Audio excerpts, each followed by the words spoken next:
Welcome back to another episode of Local Search Tuesdays. This week I'm sharing my entire presentation from the recent Brighton SEO conference in Brighton, England.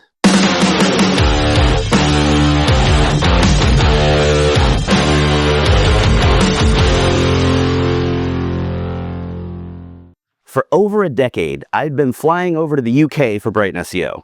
It's my favorite conference, and it's always an amazing time. This time, I did something a bit different. I partnered up with Sarah and Tazmin, the hosts of the SEO Mindset podcast, and we created one cohesive presentation together, broken into 3 parts. Tazmin started with a session about using the right mindset to approach work. Then Sarah's section talked about working smarter, not harder. I finished up with a talk about creating the right mindset for career progression. Check it out. This is the Mindset for Success, Future Career Progression. I'm Greg. You probably know who I am because you're watching this on my weekly video series. But in case this is the first time you've ever seen it, I am the Chief Operating Officer at SearchLab Digital. We're a digital marketing agency based in the United States. I have a weekly video series, so you should definitely check it out. More of what you're watching today, fun tips, all sorts of goofy fun stuff. I have a green screen. I have my evil twin. I talk to myself. You'll really enjoy it. And it's also packed with helpful tips. And this is a fun picture of me speaking at MozCon a few years back. I'm lucky enough to get to speak at conferences all over the world. And sometimes businesses will just throw a salesperson on stage instead of a subject matter expert because they're just trying to get leads at these conferences. And these people don't tend to put too much design consideration into what they're doing with the slides because they care more about the leads than they do about giving a great presentation. So typically there's no colors whatsoever, no screen captures, no photos. It's just a plain white background, black Arial font, packing every single slide with bullet points, and all they do is read bullet points. And there have actually been scientific studies conducted in the past that have proven that bullet points kill kittens. So we're going to keep all the kittens safe today. And as always, I love to share my love of movies with my love of digital marketing. So there's always a theme, and today's theme is superhero movies, with at least one superhero movie for every year in the last 50 years. There's attribution to the side, so if something looks great and you haven't seen it, you can check it out. And we've got 86 references, including every MCU movie in timeline order for all the Marvel fans out there. So let's get it going. Why the long face? Are you thinking about the future and what your career is going to bring you, and maybe even you're dreading the future? You don't have to have a huge brain to succeed in this industry, although it helps a little bit, but you really just need to think about the future and plan what you're doing and put in the work. So today I'm sharing some hot tips with you about career progression so you can crush it in your career and make sure that you have a kick-ass future. So in the first part of our cohesive 3-part presentation, Tazmin talked about setting yourself up for success. That's the before. And then Sarah talked about working smarter and not harder, and that's the now. So now I'm going to shift the now thinking to future thinking. And it was pretty obvious with the title, but I'm going to talk about how you can take your career on to the next level. So early in your career, it's really important to visualize where you want to be so that you can go in the right direction. Literally create a vision board, because regardless of where you are now, you need to think about where you want to be in 5 years, and you need to think about the kind of work you want to be doing in 10 years. Whether you're agency or in-house, you can't assume that you're going to get a promotion just because you show up every day and do your job. You get a participation trophy. You're doing what's expected. That doesn't necessarily mean that you're going to move up through the ranks, get a different position, get a different job, get more money. And if you're a freelancer, you can't assume that you're always going to have a full load of clients. You've got to think about the future and how you're going to grow things for sustainability. So if you're going to start down a path, you have to choose the correct path before you start walking down the wrong path. So thinking about the future of your career is how you really help make those things happen. Way back in 2013, I saw Dr. Pete present at MozCon, and I said, wait a minute, this guy just gets to do research and write about it and talk about it on stage, and he doesn't really have to talk to clients, and he doesn't really manage a massive team. Well, that sounds awesome. I want to do that. So I made specific moves and specific decisions throughout my career that led me to where I am today, where, I mean, it's not exactly the same thing, but I have found the position that works with the way that my brain is wired, and operations for digital marketing agencies is my dream job. And your brain really is your biggest asset. Sarah talked before me in the live version of this, but you're just hearing this in my weekly video series. But she talked about you can't judge success by the fact that you're just working really hard. The hustle culture isn't really a path to success. You need to work smarter, not harder. And if you're going to work smarter, you really have to always be learning. And conferences are a great place to learn, but they're not the only way to learn. You can follow industry experts on social media, like these experts right here. And this joke doesn't land as well when you're watching this as a virtual thing, because Sarah and Tazmin were the ones that spoke right before me. So haha, funny. But you can also read industry blogs like the amazing blog we have here at SearchLab. Or you can listen to podcasts like the SEO Mindset podcast that is hosted by the two people that spoke with me at Brighton. And you can watch industry videos like this video series you're watching right now. Or you can take online courses that are related to what you do. And here are some online courses that I've got on various sites. It was a funnier joke in person. Hopefully you're not thinking I'm incredibly narcissistic here. The best way to learn is by talking to other marketers, though. And there are countless networking groups and online communities that you can join to help you learn. And Arij has really created something special with women in tech SEO. It's been amazing to see that community grow and become the powerhouse that it is today. And same thing with Noah Lerner's SEO community. It is absolutely massive now, and there are so many people willing to help in that community. It's great. And you've also got local networking groups in pretty much every city in the world that you could join as well. And networking communities make it easy for you to meet other people at the same point in their career that you are. So you can collaborate together as you grow through your career. And it also makes it easy to meet people who are further in their careers so that you can seek advice and guidance from people that have taken the same journey that you're just starting out with. If you've got a problem at work that you can't figure out and you're a member of one of these communities, it's super easy to just reach out. They all have Slack channels, or you've got emails or WhatsApp groups, and you can just reach out to other community members and say, hey guys, I've got a problem here. I can't figure it out. Does anyone ever run up against this before? And you're going to have people that are absolutely willing to help you figure it out.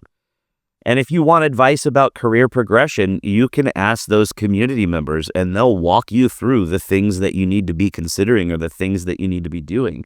I've had this happen this year. In fact, I've been on at least 4 or 5 calls this year that were really long. I had one call that someone just scheduled 30 minutes and we ended up talking for 2 hours because they were asking for career advice. They were earlier in their career and they wanted to know how they could get to the C-suite because that's their goal. And I am happy to have those conversations and help people.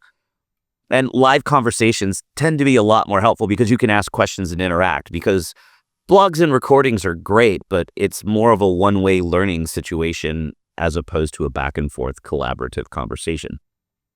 It's also really helpful if you build your own brand and you don't want to overstep the bounds of wherever you work and become bigger than the place that you work. But building your own brand is helpful because it helps with career progression. Because then if you've built your brand, people know who you are and people know what you bring to the table. And a really great personal brand helps you level up your career. And it helps you get that promotion. Or if you leave and go to another place, it's going to help you find a new job. And that means more money. And we all want more money, not from a, oh, it's awesome to be rich perspective, but life's expensive. And as you grow through your career and you've got inflation and you'll probably find a partner and have kids and want to go on trips and vacations and holidays to experience the world. And it's a lot easier if you're not struggling to pay for things from paycheck to paycheck. And more importantly, a strong personal brand helps you align more quickly with what you want to do. So if you can build your brand and people know what you're about, it's easier for you to go down that path towards the future that you chose. So years ago, I got some really excellent advice that the best way to build my personal brand was to share all of my knowledge about local SEO. And I've always known that I just don't enjoy writing. I just don't really enjoy it. I don't get any gratification out of it. So instead of writing, I started a video series instead because I can get in front of a camera and BS all day long. And at this point now, other than missing maybe 4 or 5 weeks, I have done a weekly video about local SEO and digital marketing for 13 and a half years straight. And that video series got me an invitation to start writing at Search Engine Land years ago, which helped build my personal brand even more. And my video series, the videos in my series, wow, I am awful at grammar. Sorry about that. That's what I get for doing my own slides when I'm on a plane. But my video series was instrumental in getting me new jobs. Every time I switched positions and switched agencies, the video series was a big part of my brand and they knew what I was bringing to the table. And the video series got me invited to speak at more and more conferences. And that's a pretty nice little segue there to the question that I hear the most often from attendees at the conferences that I go to all over the world. And that question is, how do I get to speak at conferences? And so let's talk about that a little bit here at the end of the presentation.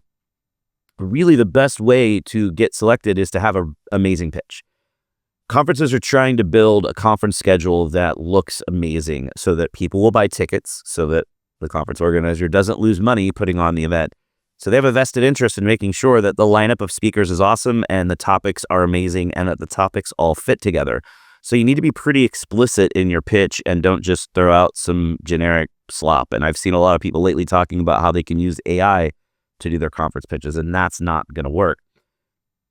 You don't have to get hung up on the fact that there are other experts that you follow that talk about the same thing. You know, I've been speaking about local SEO for ages, and sometimes people say, well, I didn't want to pitch that conference because I know that you always speak there, and they're not going to pick 2 people to talk about the same thing. But it doesn't really work that way. There's so much to talk about in every specific area of digital marketing that you don't really have to pitch something that nobody's talked about before because you've got a unique point of view. You have different experiences. You have a different way to present the data, and you've got unique client stories that you can share that provide additional context to whatever you're talking about. So realize the fact that everybody is going to be pitching on the same topics. So make your pitch punchy.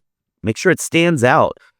A lot of people send in really generic pitches that are just like, hey, I'm going to talk about SEO and everything that's going on with AI. Well, that's not as specific as someone talking about how they're trying to cut through all the noise of whether SEO is dead or whether AI search is the new way to go. And here are some activities that you can do that actually work for both sides of the fence. That's a much more solid pitch. So provide a really clear outline of what you're going to talk about and make sure you include what the audience is going to leave with and point out why your pitch is unique. Be open to the fact. Say, hey, look, I know you're going to be getting other pitches about this particular topic, but here's why this pitch is going to be better for your audience members. And then start with smaller conferences.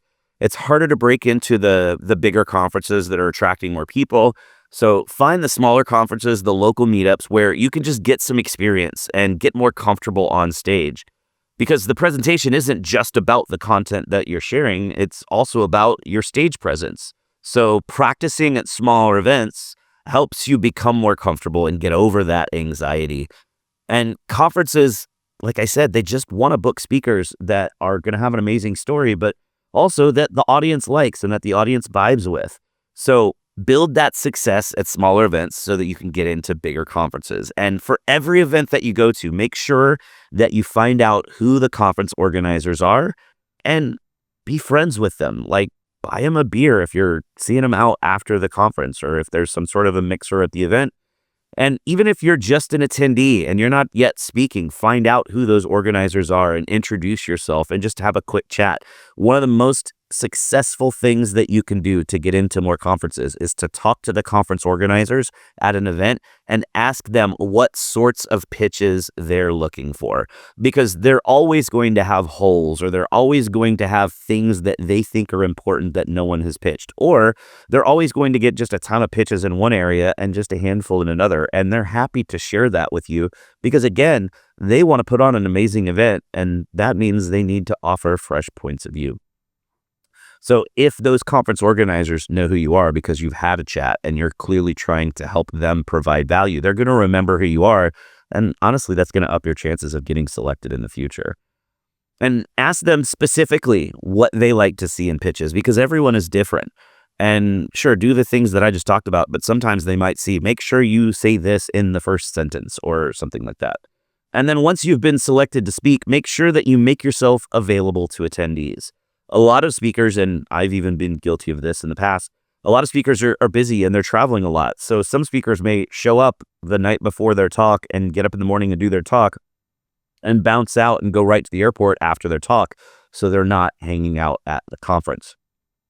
And I get it. If you're busy and you got to get back to work or you're flying to another conference, there's not really a way to avoid that. But as you start out in your speaking career, conference organizers notice when the speakers are available.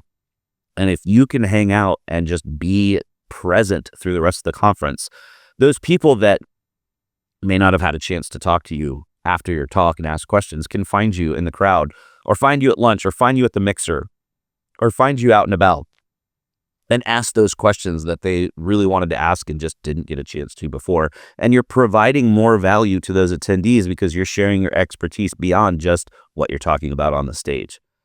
So hanging out and being friendly really gives more value to the attendees, which makes you more valuable to the conference organizers. And make sure that you hang out with the other speakers and get to know the other speakers and become friends with them, because I can't tell you how many conferences I've gotten to go to because a friend was selected to speak, or someone reached out to ask them to speak, and they were already scheduled with something else, and they recommended me instead. And I've recommended a ton of people to other conferences.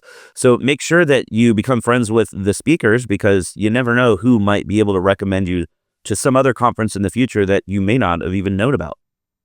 And speaking at conferences definitely can lead to and will lead to other job opportunities, either in the same company that you're in, or hey, maybe you jump ship and go somewhere else and move down that path to where you really want to be. But the thing about speaking at conferences is it gives your company more visibility, because your logo is going to be on every slide, or your company's logo is going to be on every slide, which means more visibility, especially if people are recording those talks and sharing them or selling them later.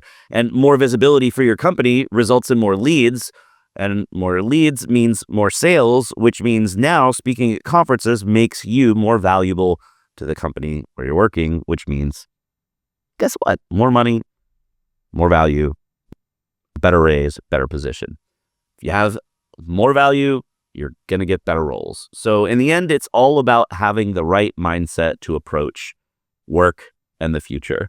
If you build the right foundation and manifest your future, and you work harder, or work smarter, not harder, and you plan for your future and you leverage those personal connections, you're going to have the right mindset, and there will be no limit to where you can go with your career.